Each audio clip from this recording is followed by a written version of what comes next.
नमस्ते। आज मैं आपको दुख का अधिकार कहानी सुनाने जा रही हूँ। कहानी सुनने में तो आपको हमेशा मज़ा आता है। कहानी शुरू करूँ इसके पहले कहानीकार का नाम और परिचय संक्षेप में जानना ज़रूरी है। तो यशपाल जो इसके लेखक हैं, कहानीकार हैं, हिंदी साहित्य की एक जानी मानी हस्ती हैं। 1903 में फिरोजपुर छावनी पंजाब में जन्मे यशपाल की प्रारंभिक शिक्षा स्थानीय स्कूल में ही हुई और उच्च शिक्षा के लिए इन्होंने लाहौर के कॉलेज में एडमिशन लिया। यशपाल एक संवेदनशील लेखक हैं, समाज के सरोकारों से जुड़े हुए हैं। तो उस समय हमारे देश में क्रांति, स्वतंत्रता आंदोलन का बोलबाला था, तो इन्होंने क्रांतिकारी बनकर उसमें भी भाग लिया और इनके लेखों में, इनके उपन्यास में, इनकी कहानी में इनका चरित्र, इनकी संवेदनशीलता पूरी तरह प्रकट होती है। यही आप दुख का अधिकार में देखोगे। लेखक को मेरी तेरी उसकी बात, इस पर साहित्य अकादमी पुरस्कार मिला है। तो परिचय के लिए इतना काफ़ी है। व्यंग्य शैली के माहिर हैं ये। और कहानी में शुरू करती हूँ। कहानी सुनने के पहले फिर आपको कहानी विधा कि कहानी एक ऐसी विधा है जिसे बच्चे से लेके बड़े तक सभी पसंद करते हैं, क्योंकि कहानी बड़ी आसानी से हमें समझ में आ जाती है। लेकिन कहानी में जो मूल्य पिरो दिए जाते हैं, जो सामाजिक सरोकार पिरो दिए जाते हैं, लेखक का मुख्य उद्देश्य उससे अवगत कराना होता है। तो देखिए, इस कहानी का विश्लेषण मैं बाद में करूँगी।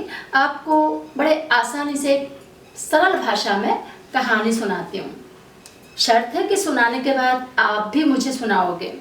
तो कहानी, जैसा आप जानते हैं कि कहानी में पात्र होते हैं, तो इस कहानी की मुख्य पात्र है एक बुढ़िया माँ। उसका एक जवान बेटा है 23 साल का, जिसका नाम है भगवाना। बुढ़िया गरीब वर्ग का प्रतिनिधित्व करती है, बहुत गरीब है। भगवाना कछियारी का काम करता है। कछियारी जानते हैं आप लोग?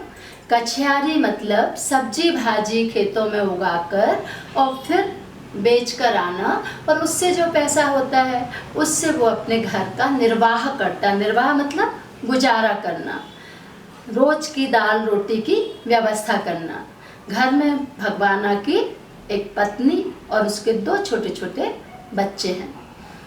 क्या होता है, एक दिन भगवाना रोज की तरह खेत पर गया था खरबूज लेने के लिए, खरबूजे तोड़ने के लिए। और वो खरबूजे की बेल के पास गया कि वहीं जो मिट्टी गीली सी होती है, खरबूजे जहाँ होते हैं वहाँ मेड़ पर मिट्टी गीली होती है, तो उस मेड़ बोलते हैं उसे, बाउंड्री, सीमा को। उस मेड़ पर एक सांप बड़ा आराम से लेटा हुआ था और गलती से बिना देखे भगवाना का पैर सांप पर पड़ गया और सांप ने भगवाना को डस लिया। फिर क्या था, कोहराम मच गया। लोगों ने बताया, बुढ़िया माँ दौड़ी दौड़ी गई।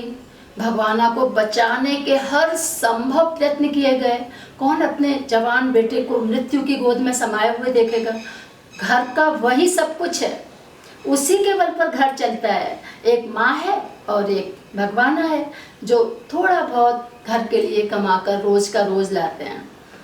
तो माँ ने जो उसके हाथ में चांदी के जो आभूषण थे, छन्नी बोलते हैं, कपना बोलते हैं, घर में जो चूनी भूसी थी, उसने सब दांव पर लगा दिया कि किसी तरह भगवाना को बचा लें।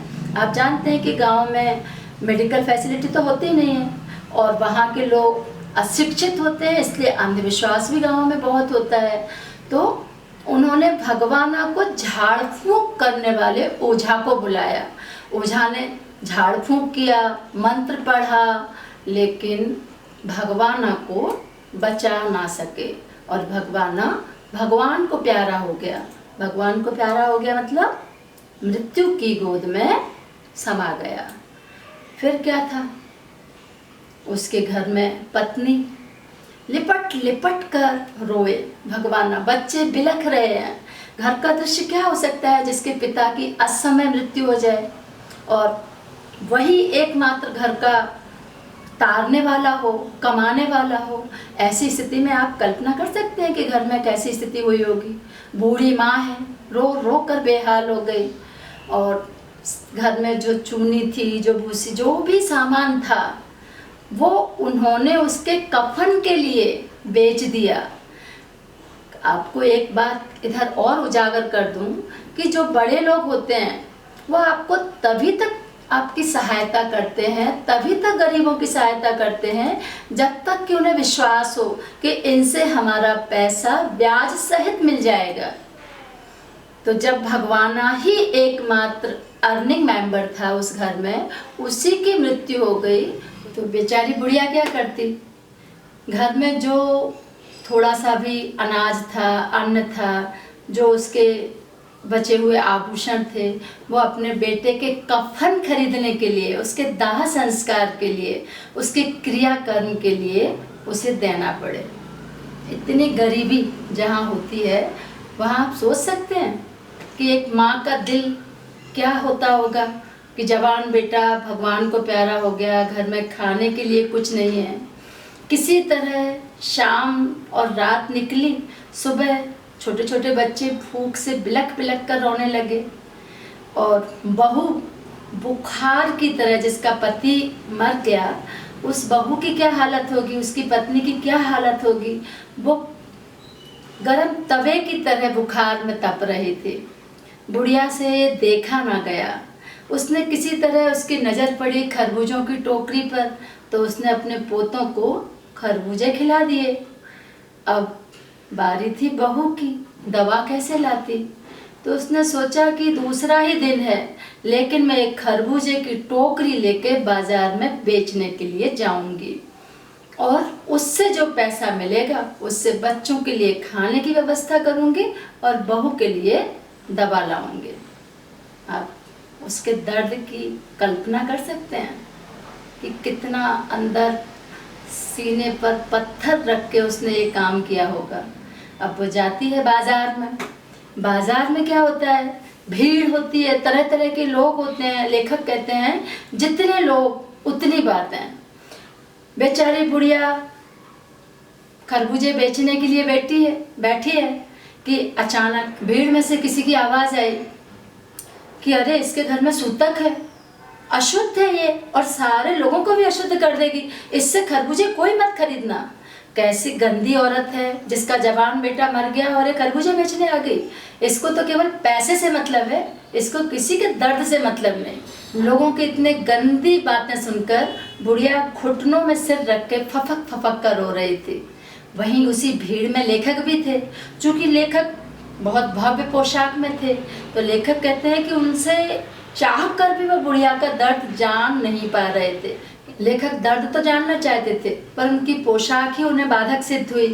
तभी पता लग गया उनको उस बुढ़िया की गरीबी और उसकी स्थिति कि उसकी मनस्थिति क्या होगी, जिसका जवान बेटा कल ही मरा है, किस स्थिति में उसे खरबूजे की टोकरी लेकर आना पड़ा। तो लेखक को अपने पड़ोस की एक संभ्रांत महिला की कहानी याद आ गई। संभ्रांत समझते हैं आप किसे कहते हैं? संभ्रांत माना रिच, पॉश इलाके में रहने वाली धनाढ्य महिला। उसकी कहानी इस बुढ़िया से बिल्कुल मिलती जुलती थी। 2.5 महीने पहले उसका जवान बेटा मृत्यु का शिकार हुआ था, लेकिन उसकी और इसकी स्थिति में बहुत अंतर था। 2.5 महीने के बाद भी वो संभ्रांत महिला 15-15 मिनट में बेहोश हो जाती थी, उसे मूर्छा आ जाती थी। उसके पास हर समय सिरहाने पर एक डॉक्टर तैनात था। दूसरे लोग देखने के लिए आ रहे थे, उसके हालचाल जानने के लिए आ रहे थे। शहर के धनाढ्य लोग और सारे लोगों में उसके दुख से सभी के सभी लोग दुखी थे। तो लेखक सोचता है, लेखक संवेदनशील है, दूसरों के दुख से द्रवित होता है। लेखक सोचता है कि दोनों का दर्द एक जैसा है, दोनों के जवान बेटों की मृत्यु हुई है, लेकिन दोनों के अधिकारों में कितना अंतर है। एक अपने दर्द को बयां कर सकती है, उसके दर्द के साथ सहानुभूति दिखाने के लिए इतने लोग हैं, और दूसरे को उसी दर्द में दूसरे दिन ही खरबूजे लेकर बाजार में बेचने आना पड़ा। तो लेखक ये प्रश्न आपके समक्ष छोड़ता है और आपके समक्ष सोचने के लिए आपको विवश करता है कि ऐसे गरीब वर्ग के लिए, ऐसे लोगों के लिए हमारा कर्तव्य क्या है, हमारा फर्ज क्या है। तो ये तो थी कहानी, सुनकर सुनाना भी है आपको। अब हम इस कहानी का विश्लेषण इसके अगले भाग में करेंगे, और अगला भाग सुनने के लिए आपको चैनल को लाइक भी करना है, सब्सक्राइब भी करना है।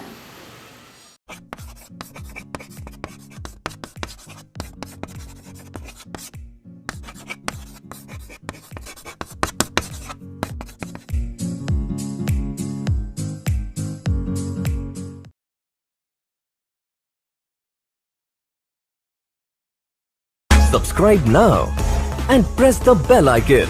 Never miss an update.